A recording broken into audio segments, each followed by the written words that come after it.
One question, 4 seconds of silence, and a composure that shattered in real time on live television. What you're about to hear is the story they don't want you to know. The Late Show with Stephen Colbert, February 14th, 2024. What was supposed to be a Valentine's Day special promoting Meghan Markle's new wellness brand turned into something nobody saw coming. But here's what you need to understand first. This wasn't random. This was orchestrated. 3 hours before showtime, Meghan's team handed producers a list. 12 topics, all off limits. The royal family, the Oprah interview, the Netflix series, even questions about her kids' privacy. Stephen's team agreed. They always do. That's how bookings work. But someone made a decision that afternoon. A decision that would change everything. Stephen Colbert had spent 17 years building a reputation. Sharp, fearless, but never cruel. That night, he was about to test all three.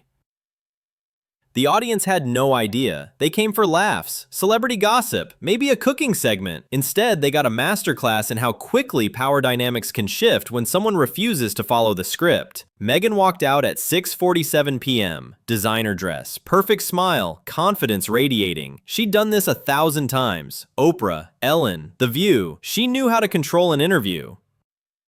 Stephen stood up, shook her hand. The audience applauded. Everything looked normal. Meghan, welcome to the show. Thank you for having me, Stephen. Happy Valentine's Day. Happy Valentine's Day to you too. So let's talk about your new venture, Riviera Orchard. Sounds fancy. She laughed, relaxed. This was the script, safe territory. It's creating products those when having with a lifestyle collection. That's beautiful, Stephen interrupted. Speaking of empowerment, I've been thinking a lot about your message, authenticity, truth-telling, being your genuine self despite opposition. Meghan nodded, still smiling. Absolutely, that's been my guiding principle. Right, so help me understand something. He leaned forward. In your 2021 interview, you said the royal family had concerns about Archie's skin color before he was born. That's a serious accusation. But then 2 years later, you and Harry backtracked, saying it was more of a unconscious bias situation. Which version is the truth? The smile froze. After 4 seconds of silence. The studio held its breath. Meghan's media training kicked in immediately. She tilted her head, soft laugh, the kind that says, "You misunderstood me." Stephen, I think you're conflating two separate conversations. I'm really not. His tone stayed friendly but firm. I've got the transcripts. March 2021, CBS, you said concerns and conversations about how dark his skin might be. September 2023, your spokesperson clarified it was unconscious bias, not racism. Those are fundamentally different claims. Her jaw tightened. What I said was taken out of context by the media. The media? Stephen cut in again. Meghan, I watched the full interview. Oprah asked you directly. You answered directly. There was no ambiguity. The audience shifted. This wasn't banter anymore. Meghan straightened in her chair. I'm not going to sit here and have my words twisted. I'm not twisting anything. I'm asking for clarification, because when public figures make claims that serious, especially about racism, and then walk them back, people deserve to understand what actually happened. Her voice cooled. Stephen, with all due respect, you're a white man sitting in a position of power, questioning a woman of color about her lived experience with racism. Do you see the irony? The audience gasped, soft but audible. Stephen didn't flinch. I see a journalist asking a public figure to explain inconsistencies in her public statements. My race and gender don't disqualify me from asking legitimate questions. Legitimate? Meghan's voice rose slightly. This feels like an ambush.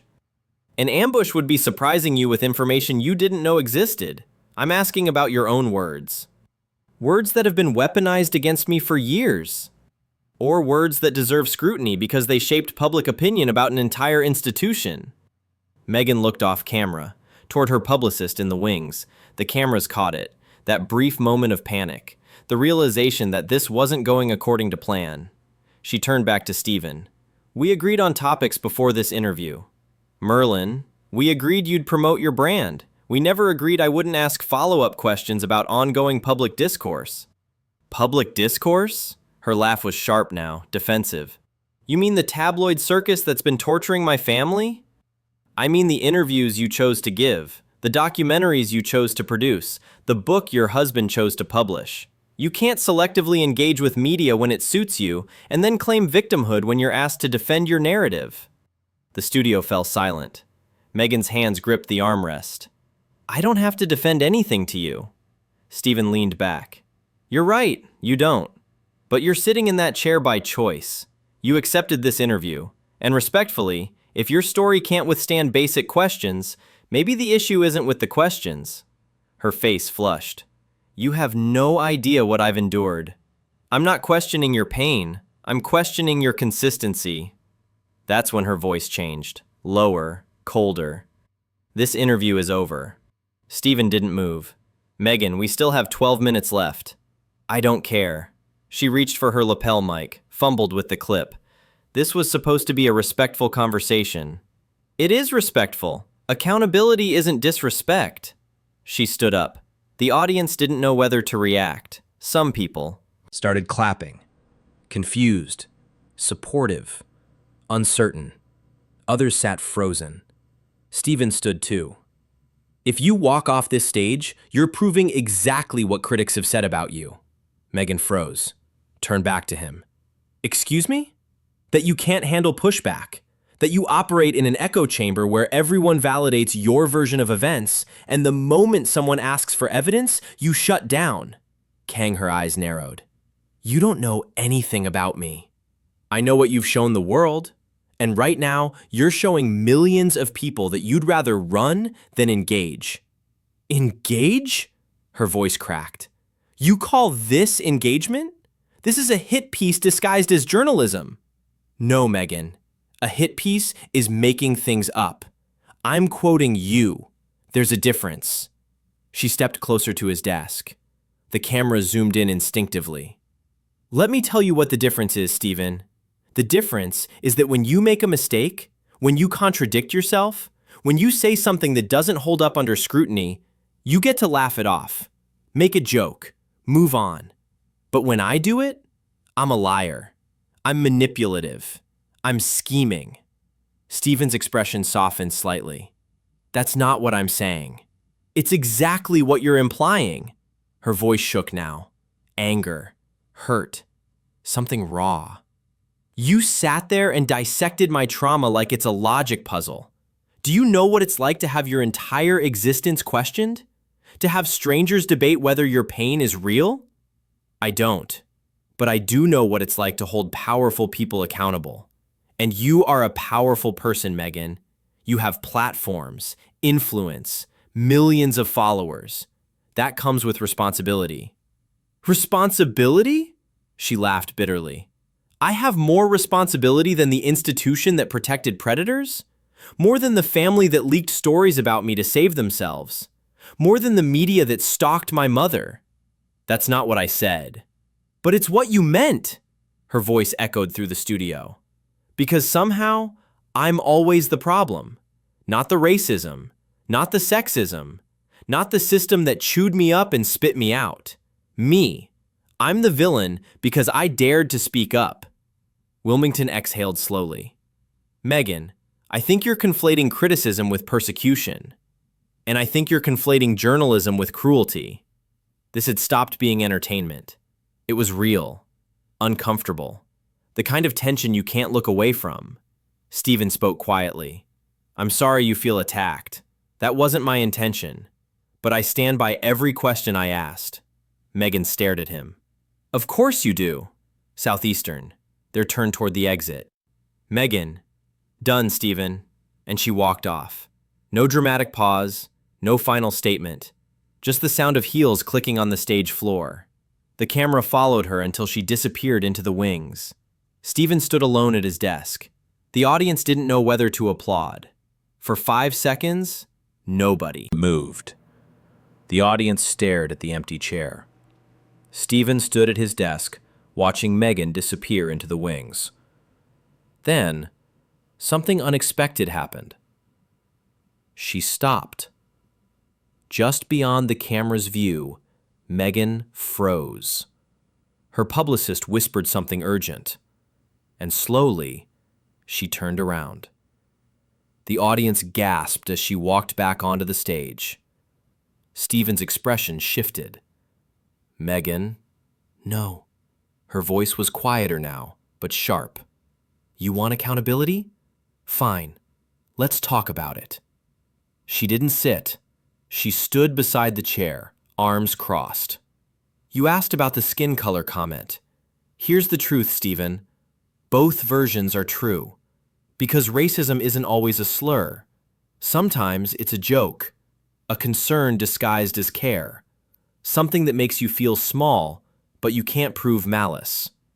Stephen stayed silent. When I said concerns about skin color, I meant it. When we clarified unconscious bias, we were giving people the benefit of the doubt, trying not to destroy a family publicly. Then why speak about it at all? Stephen asked. Because staying silent was destroying me, her voice cracked. You ask why I spoke up. Have you considered what it costs to stay quiet? To smile through racism? To protect people who wouldn't protect you? I'm not dismissing your pain, administered. Yes, you are. By demanding I prove it. By treating my trauma like a court case. Stephen's voice softened. When you make claims that damage reputations, porous, their reputations? She laughed bitterly. They have palaces, PR armies, centuries of goodwill. I have my voice, and when I use it, I'm called a liar. You're called a liar when facts don't line up. Whose facts? The tabloids? The palace that leaked stories about me? The same people who protected Andrew but threw me to the wolves? Stephen leaned forward. You're deflecting. Spared. I'm providing context. Context isn't an excuse for inconsistency. Meghan stepped closer, eyes locked on his. Hezbollah, you want me to be perfect, to have a flawless narrative. But life isn't a transcript, Stephen. I've been gaslit so many times I question my own reality. So yes, maybe I got details wrong. Maybe I emphasize different things at different times. But that doesn't make me a liar. It makes me human. The audience sat frozen. Stephen spoke quietly. I understand. But when you're accusing people of racism, the details matter. And being subjected to racism doesn't? Her voice broke. Where's the accountability for that? Stephen straightened. You're a millionaire in a California mansion. You're not powerless. Unlocking. Her face hardened. Photographic doesn't erase trauma. She turned. This time she didn't stop. Stephen watched her go. We'll be right back. The commercial break felt like an eternity. Stephen sat at his desk, silent. The audience didn't know whether to leave or stay. Producers were screaming into headsets. Network executives were already drafting statements. When the cameras came back on, Stephen looked different. Tired. Older, somehow. That was real, he said quietly. What you just saw wasn't scripted. It wasn't performance. It was two people who fundamentally disagree about what truth means. He paused. Meghan Markle believes her truth is valid because she lived it. I believe truth requires verification because claims have consequences. We're both right. And we're both wrong. The audience stayed silent. Here's what I know. She's been through hell. The racism she faced was real. The tabloid harassment was real. The pain is real. I don't question that. He leaned forward. But pain doesn't make you infallible, and victimhood doesn't grant immunity from scrutiny. Those two things can coexist. She can be a victim and still be responsible for the accuracy of her public statements. His voice dropped. What happened tonight wasn't about destroying her. It was about holding her to the same standard we hold everyone else. And if that feels like an attack, maybe we need to ask ourselves why accountability has become so threatening. Behind the scenes, Meghan was gone. Out the back entrance, into a waiting car. Her team already spinning the narrative. Unrestricted was done. By morning, the clip had 47 million views. The internet was split down the middle. Some called Stephen a hero. Others called him a bully. Nobody called him wrong. Because the questions he asked, They were the questions everyone had been thinking, but nobody dared to speak out loud. 3 days later, Meghan's team released a statement, carefully worded, lawyer-approved, all about being ambushed and targeted. But the statement only proved Stephen's point. She couldn't engage with the substance, only the tone. Couldn't address the contradictions, only the feelings. And slowly, quietly, people started to notice. Not the trolls, not the haters, but the reasonable people in the middle who'd been willing to give her the benefit of the doubt. They started asking questions. If she's telling the truth, why can't she keep her story straight? If she wants privacy, why does she keep doing interviews? Discharged, why does she have so much power? The narrative was shifting. And for the first time in years, Meghan Markle wasn't controlling it. Stephen never mentioned the interview again. Didn't need to. The tape spoke for itself. But late one night, 3 weeks later, a journalist asked him off the record, "Do you regret it?" He thought for a moment. I don't regret asking the questions. Because that's the thing about truth. Kind. It's not always comfortable, but it's always necessary. What happened that night wasn't just a celebrity meltdown. It was a reminder that no one, no matter how famous, how sympathetic, how powerful, is above being questioned. And the moment we stop asking hard questions, that's the moment truth dies. If this story made you think differently about what really happened, smash that subscribe button, because the narratives that make you uncomfortable are the ones that matter most. Drop a comment below. Was Stephen justified, or did he cross a line? The truth isn't always clear, but the conversation, that's just beginning. Remember, the most dangerous thing you can do is stop questioning. See you in the next one.